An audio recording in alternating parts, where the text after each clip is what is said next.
하나님의 말씀입니다. 앉으신 채로 경청하십시오. 하나님의 말씀은 구약 성경 출애굽기 말씀입니다. 먼저 출애굽기 19장 1절에서 6절 말씀입니다. 구약 성경 110면입니다. 구약 성경 110면 출애굽기 19장 1절에서 6절 말씀, 제가 말씀을 받들어 읽습니다. 이스라엘 자손이 애굽 땅을 떠난 지 3개월이 되던 날 그들이 시내 광야에 이르니라.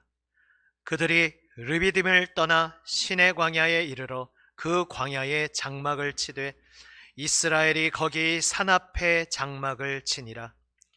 모세가 하나님 앞에 올라가니 여호와께서 산에서 그를 불러 말씀하시되 너는 이같이 야곱의 집에 말하고 이스라엘 자손들에게 말하라. 내가 애굽 사람에게 어떻게 행하였음과 내가 어떻게 독수리 날개로 너희를 업어 내게로 인도하였음을 너희가 보았느니라. 세계가 다 내게 속하였나니 너희가 내 말을 잘 듣고 내 언약을 지키면 너희는 모든 민족 중에서 내 소유가 되겠고 너희가 내게 대하여 제사장 나라가 되며 거룩한 백성이 되리라. 너는 이 말을 이스라엘 자손에게 전할지니라. 아멘. 다음은 20장 1절에서 3절 말씀입니다.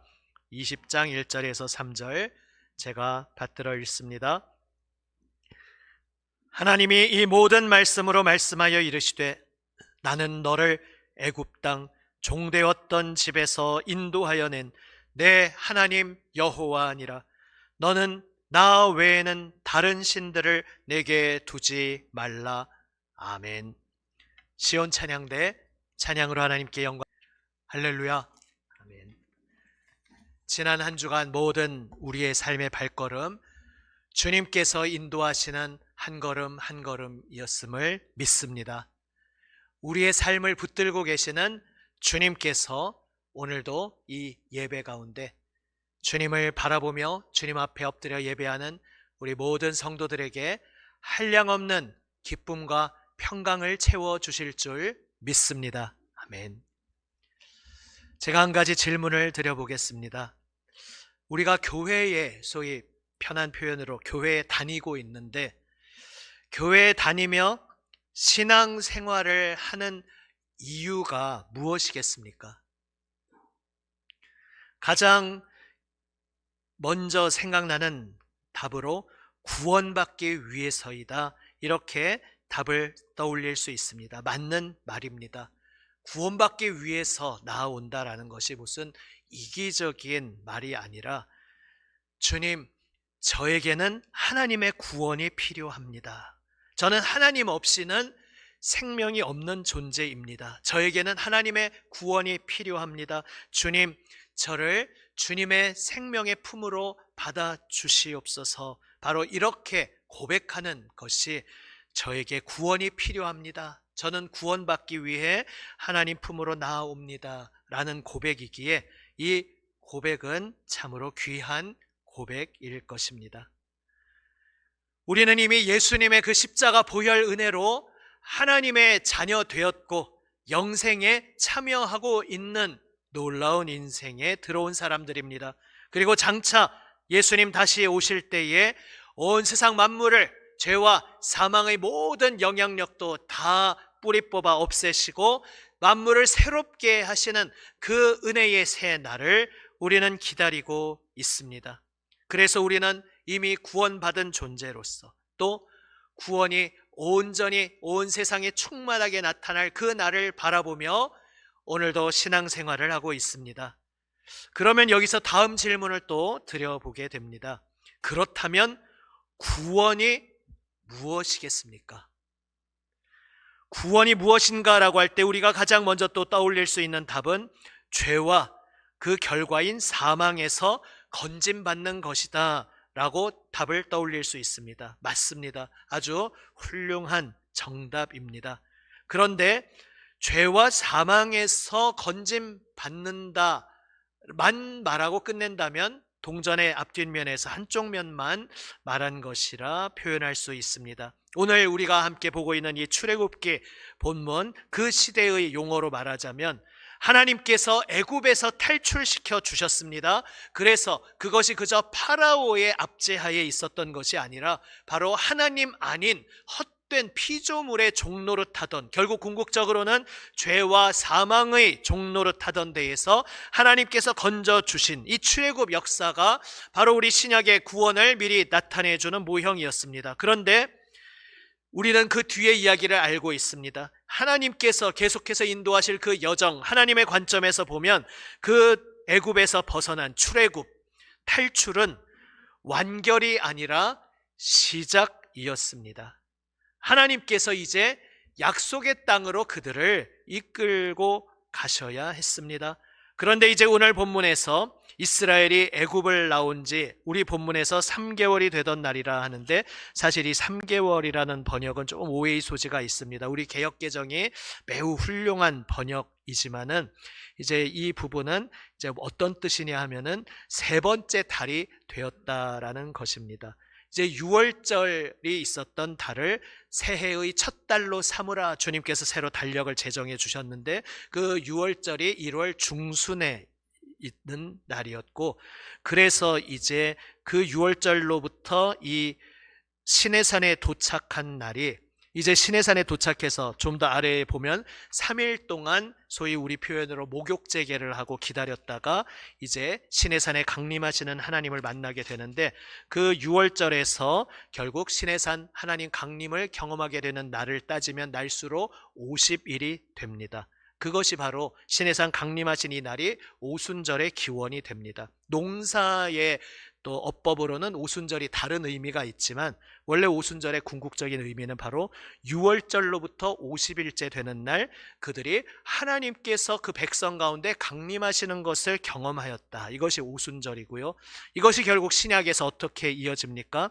6월절 어린 양 되시는 예수님께서 십자가에서 돌아가신 바로 그때로부터 50일이 지난 오순절, 6월절 지나서 엄밀히 말하면 이제 초실절로부터 칩니다만, 초실절에서, 그러니까 예수님이 부활하신 그때로부터 50일째 오순절에 하나님의 영 성령께서 강림하시어 교회가 탄생하는 것이 바로 이 구약에서 시내산 강림과 정확히 대응되는 신약의 사건인 것입니다.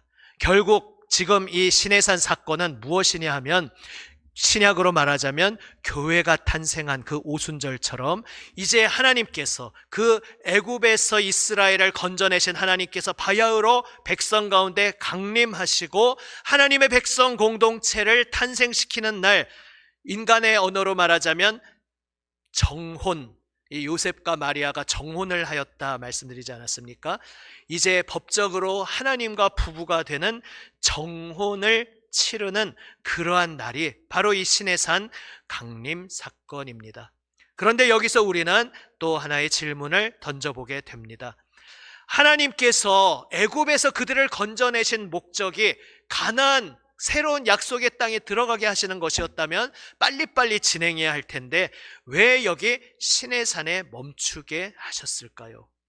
그 뒤에 이제 레위기, 민수기에 이르기까지 시내산에서 한참 동안 머물러 있게 됨을 우리는 보게 됩니다. 황량한 광야 한복판, 그저 돌밖에 없는 돌산 시내산에서 하나님께서는 무엇을 하시려고 그들을 거기에 머물게 하십니까? 바로 시내산에서 하나님의 강림과 함께 언약을 맺어 주시는 장면을 우리는 보게 됩니다. 그리고 이 장면을 통해 하나님께서 우리를 구원하신 진짜 이유, 우리의 신앙이 도달해야 할 우리의 구원의 목적지를 우리는 발견할 수 있습니다.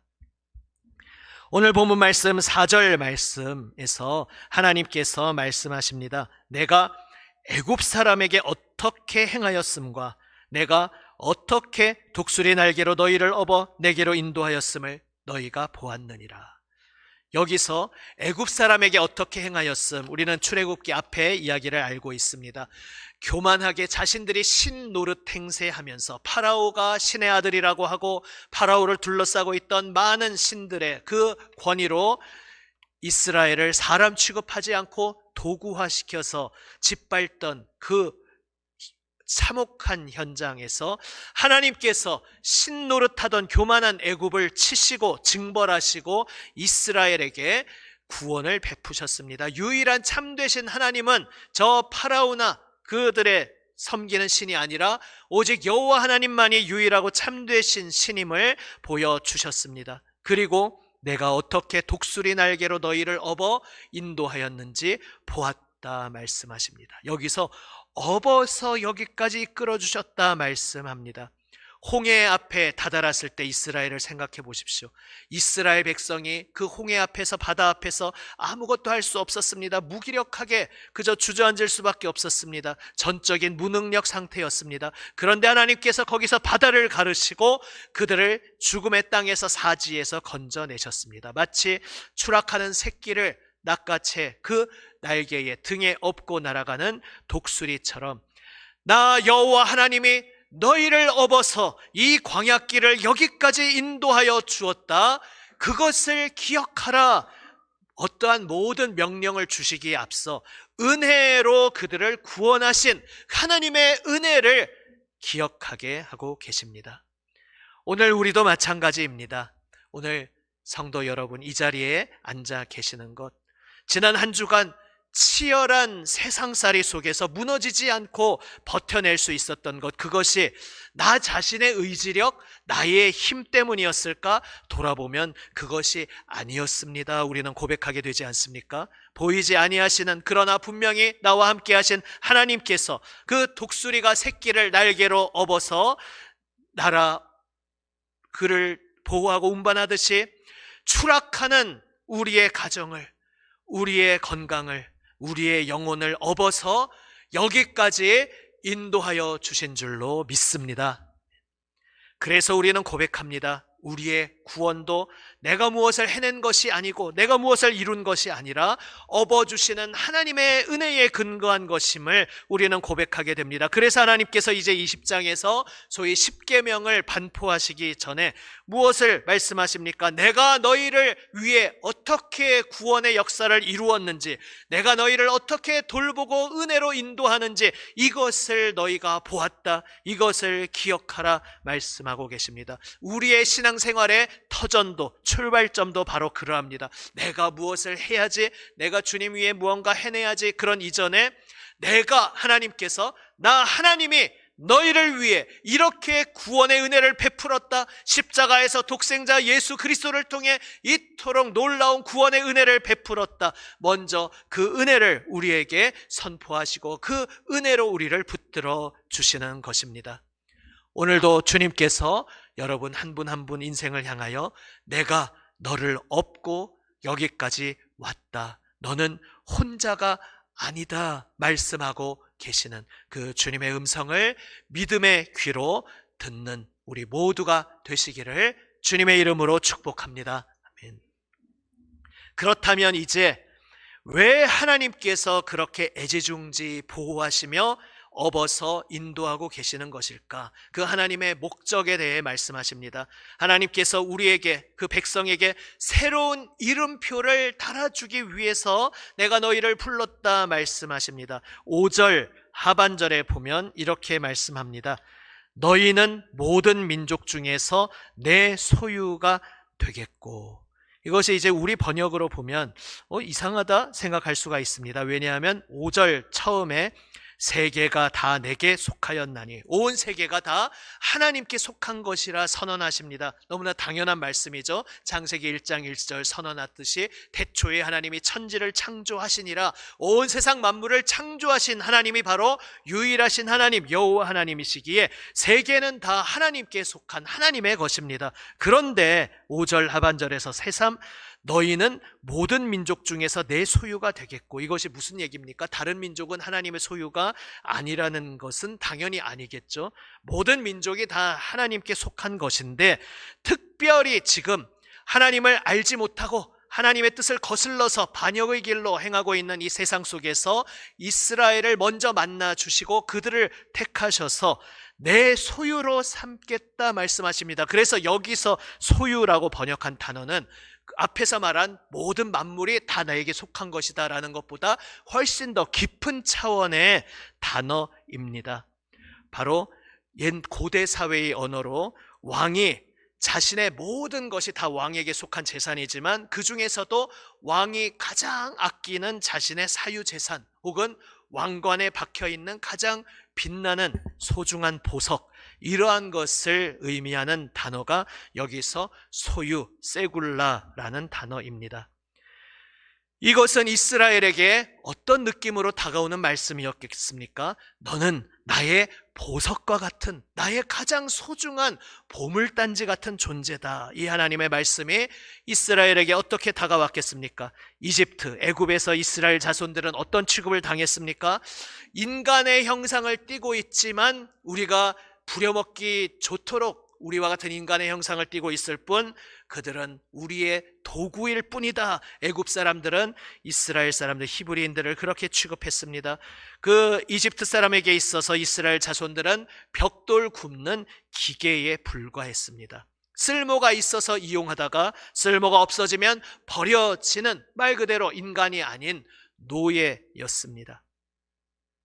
오늘도 이 참혹한 세상은 사실 우리들을 그렇게 대하곤 하는 모습을 우리는 자주 경험합니다. 사람의 가치를 그가 얼마나 유용한지, 쓸모가 있는지로 판단을 합니다. 그래서 쓸모가 있으면 써먹고 쓸모가 없어지면 내다 버리는 것이 이 혹독한, 냉혹한 사회의 모습입니다. 그리고 사람의 가치도 그의 연봉이 얼마인지, 그가 사는 집의 평수가 얼마인지 그러한 것으로 가치를 매기곤 합니다. 그리고 그러한 모든 재물의 권능이 없어지면 무용한 인간으로, 무용한 존재로 취급을 합니다. 이러한 지금도 옛 고대에서도 그렇게 동일했던 혹독한 냉혹한 세상 속에서 하나님께서 이제 시내 산에서 하나님께서 택하신 보물과 같은 존재 이스라엘 백성과 정혼식을 맺으시면서, 언약식을 맺으시면서 하나님께서 아름다운 선언을 하고 계신 것입니다.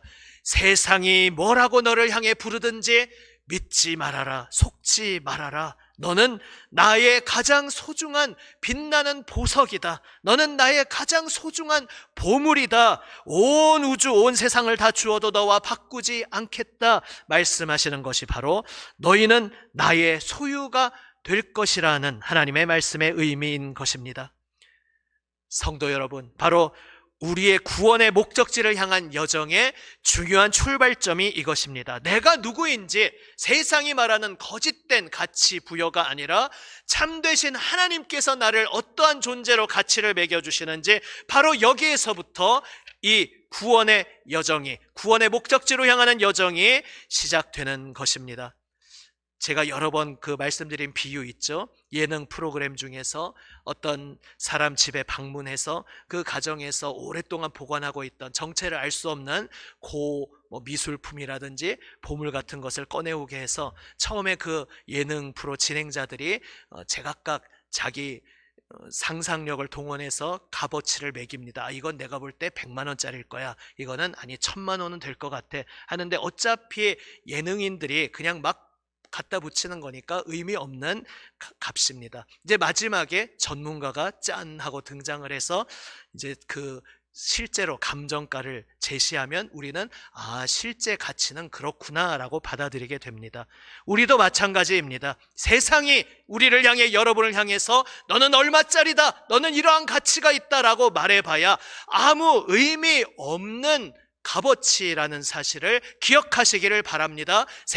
그들은 우리의 값어치를 매길 수 있는 전문가가 아닙니다. 우리의 가치를 결정해 주시는 분은 온 세상을 창조하시고 우리를 지으신 우리의 하나님, 우리 하나님께서 오직 우리의 가치를 매겨주시고 하나님께서 우리에게 너는 얼마짜리다 말씀하실 때 그것이 우리의 가치라는 것을 기억하시기를 바랍니다. 바로 그 하나님께서 구약에서는 이스라엘 민족을 부르시며 너는 나의 소중한 보배다 말씀하셨고, 이 말씀이 나중에 베드로전서 2장에 정확히 우리 신약의 그리스도인 교회로 이어지고 있음을 보게 되죠. 새 이스라엘로 부름받은 예수 그리스도의 그 보혈 은혜로 값주고 산바된 우리 교회는 너는 예수님의 생명값을 치르고 내 것이 된 존재다라고 하시며 우리를 향해 예수님짜리라고 1,000,000원, 1억, 조원 그 정도의 가치가 아니라 예수님짜리라고 우리에게 말씀하고 계십니다. 바로 이것이 너는 나의 특별한 소유, 나의 보배가 될 것이라는 하나님의 말씀입니다. 이 하나님의 나를 향하신 하나님께서 매겨주시는 가치를 기억하며 하나님께 감사의 고백으로 엎드리는 우리 모두가 되시기를 바랍니다. 이제 하나님의 소중한 보물로 부름받은 우리에게 하나님께서 구원의 최종 목적지를 보여주십니다. 6절 말씀입니다. 19장 6절을 한번 다시 다 같이 한 목소리로 읽겠습니다. 19장 6절 시작. 너희가 내게 대하여 제사장 나라가 되며 거룩한 백성이 되리라. 너는 이 말을 이스라엘 자손에게 전할지니라. 아멘. 지금 모세를 통해 말씀하시며 이스라엘 자손에게 이 중요한 말을 꼭 전하라 말씀하시면서 나는 너를 어떠한 목적지로 불렀는가? 제사장 나라가 되게 하기 위해 불렀다. 거룩한 백성으로 창조하기 위해 불렀다 말씀하십니다. 사실 깊이 곱씹어 볼수록 가슴 벅찬 말씀이 아닐 수가 없습니다. 어떻게 보면 우리의 인생은 바로 이 말씀, 너는 나에 대하여 제사장 나라다, 너는 나의 거룩한 백성이다 라는 이 하나님의 말씀이 얼마나 깊고 얼마나 풍요로운 말씀인지, 얼마나 우리에게 감격적인 말씀인지 이미 우리가 어느 정도 느끼고 있지만 내일 더 깊이 깨닫게 되고 내일 모레 더 깊이 풍성하게 깨닫게 되면서 어쩌면 우리의 인생 여정은 바로 이 하나님의 말씀의 깊이와 풍요함을 점점 더 깊이 배우고 깨달아가는 여정이라 이렇게 표현할 수도 있을 것입니다. 하나님께서 단지 그저 우리가 지옥의 심판불에 떨어지지 않고 구조되었다 그 정도에 그치는 것이 아니라 제사장 나라로 부르셨다 말씀하십니다. 제사장이 어떤 존재입니까? 제사장은 신과 인간의 사이에 중재하는 존재입니다. 그래서 신을 향해서는 인간을 위해 중보하고 또한 인간을 향해서는 하나님이 살아계심을 나타내고 그리하여 하나님의 긍휼과 사랑을, 하나님의 공의와 정의를 나타내는 존재로 세움받은 것이 제사장입니다. 그리고 이 궁극적인 제사장은 바로 오직 예수 그리스도께서 맡으시는 직분인 것이죠. 그런데 놀랍게도 이제 예수 그리스도의 몸으로 부름받은 교회, 우리 성도들이 또한 바로 그렇게 제사장으로 부름받게 됩니다. 그 신약에서 궁극적인 완성의 제사장 공동체로 부름받을 이 교회를 이 구약에서는 멀리 내다보며 모형으로 오늘의 이 말씀을 들려주고 계신 것입니다. 제사장, 세상을 향하여 하나님이 최고의 존재이시고 하나님만이 우리의 최고의 가치임을 온 삶으로 몸으로 나타내는 존재가 제사장입니다. 이 세상은 지금도 여전히 거짓말을 우리에게 내뿜고 있습니다. 돈이 최고다, 힘이 최고다 말합니다. 물론 사실 우리의 살아가는 경험 속에서 정말 돈이 최고고 힘이 최고라는 경험을 우리는 겪으며 살게 됩니다. 돈이 없으면 얼마나 서름을 당합니까? 힘이 없으면 얼마나 짓밟히고 어려움을 당합니까?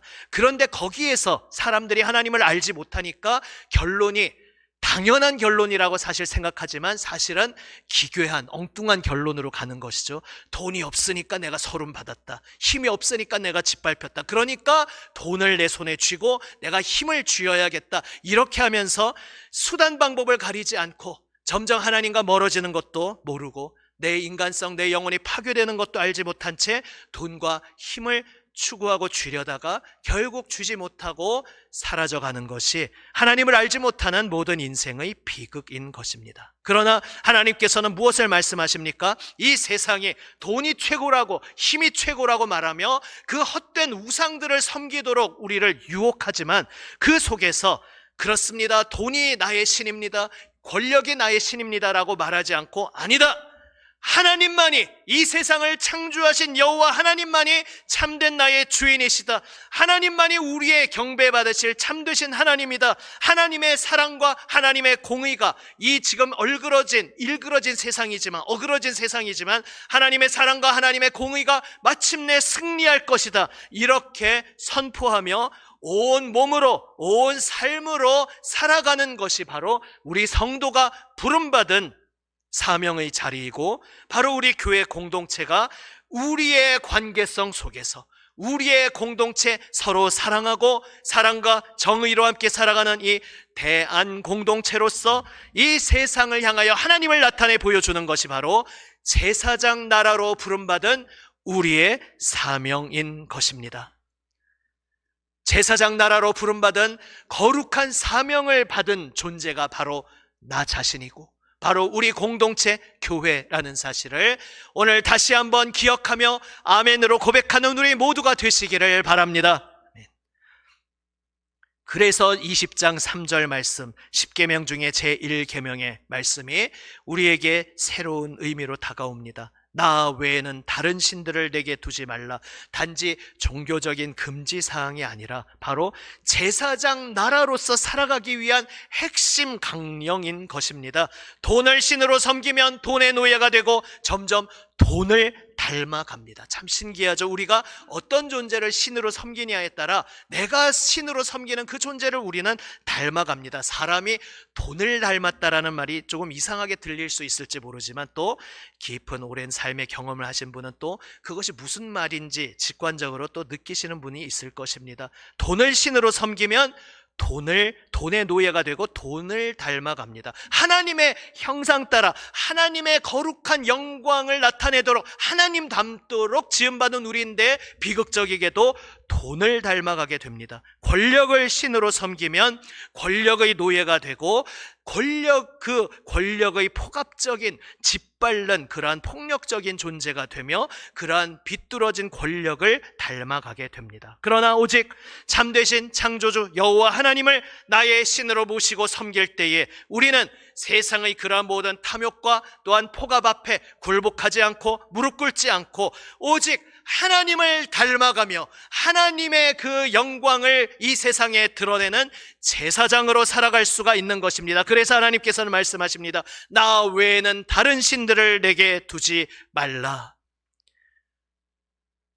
쉽지 않은 길이지만, 죽음까지도 불사하며 나의 온 인생을 던져서 가야 하는 길이지만, 이 길이 진리의 길이기에, 그래서 생명 바쳐 그 십자가로 나아가 우리를 위해 죽으시고 그리하여 부활 승리하신 그 예수님의 십자가의 길, 그리하여 마침내 부활 승리하는 그 길을, 예수님 오직 나의 유일한 길이 되십니다. 예수님의 삶만이 나의 유일한 모본의 삶이 되십니다. 나도 예수님처럼 살아가기 원합니다. 예수님처럼 십자가 고난의 길을 걷지만 그 고난의 길 끝에 부활의 영광이 있기에, 또한 그 십자가 고난의 길 걸어가는 그 과정 자체도 나를 붙들어 주시고 격려해 주시는 주님의 그 위로의 손길을 경험하는 자리이기에, 어렵지만, 아니 나의 힘으로 할 수 없지만, 그러나 성령의 능력 의지하여 주님께서 붙들어 주시는 손길을 의지하여 예수님의 십자가의 길을 따르겠습니다. 예수님의 부활 능력에 동참하게 하실 줄 믿습니다. 고백하는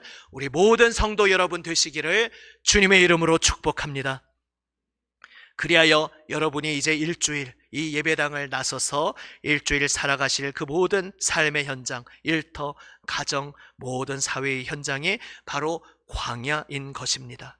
온갖 경쟁과 시기, 부정직이 판치며 하나님이 어디 있냐고 하나님을 발견할 수 없는 것처럼 보이는 그 혹독한 세상 속에서, 아니 보이지 않지만 나는 말씀을 붙잡고 말씀 속에서 나에게 다가오신 부활 승리하신 예수님을 믿습니다. 예수님께서 십자가에서 죽으심이 실패가 아니고 예수님의 그 십자가가 참된 부활의 승리임을 믿습니다. 그 믿음의 고백으로 비록 손해보더라도 정직하게 일하고, 비록 바보 취급 당하더라도 소외당한 동료의 곁에서 친구가 되어주고, 또 모두가 아니라 말하지만 주님께서 맞다고 말씀하신다면 주님의 길이 옳습니다라고 주님의 그 뜻을 따라 엎드리는, 나의 모든 것을 감수할지라도 모든 것을 던져 예수님의 길을 따르는 그 삶이 바로 제사장으로 부름받은 우리의 거룩한 백성의 삶인 것입니다.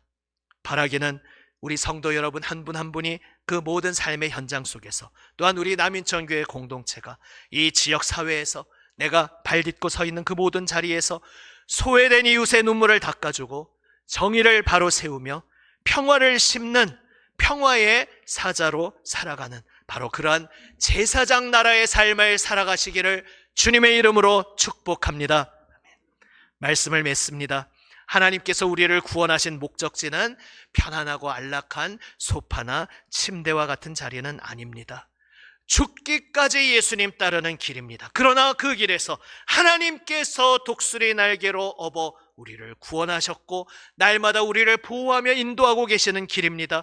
너는 나의 소중한 보배다, 나의 보석과 같은 존재다라고 존귀하게 나를 세워주시고 나를 주목하여 보고 계시며 나를 끌어안고 계시는 그 복된 자리입니다. 바로 그러한 주님의 보호하시고 나를 소중하게 여겨주시는 사랑 안에서 예수 그리스도, 나를 위해 생명까지 내어주신 그 사랑받는 존재로 우리도 이 세상을 향하여 나의 생명 바쳐 또 한 사람이 주님을 알도록 주님의 생명을 누리도록 그렇게 섬기는 제사장으로 나아가는 것입니다.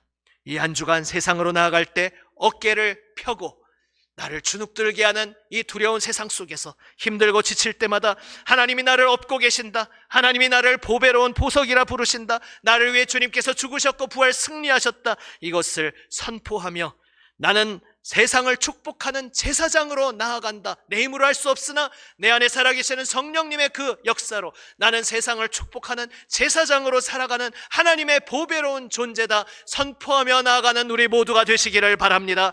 그 고백 속에 우리는 힘이 없지만 그 순종의 고백 속에 주님 앞에 엎드리는 우리 모두에게 하나님께서 약속대로 함께 하시며 그 하나님의 권능의 손길로 우리의 삶 속에 주님의 놀라운 아름다운 일을 펼치실 줄로 믿습니다. 기도하시겠습니다. 우리를 독수리 날개로 업어주신 은혜의 하나님, 죄의 노예였던 저희들을 하나님의 보석 같은 존재로 삼아주시니 감사합니다.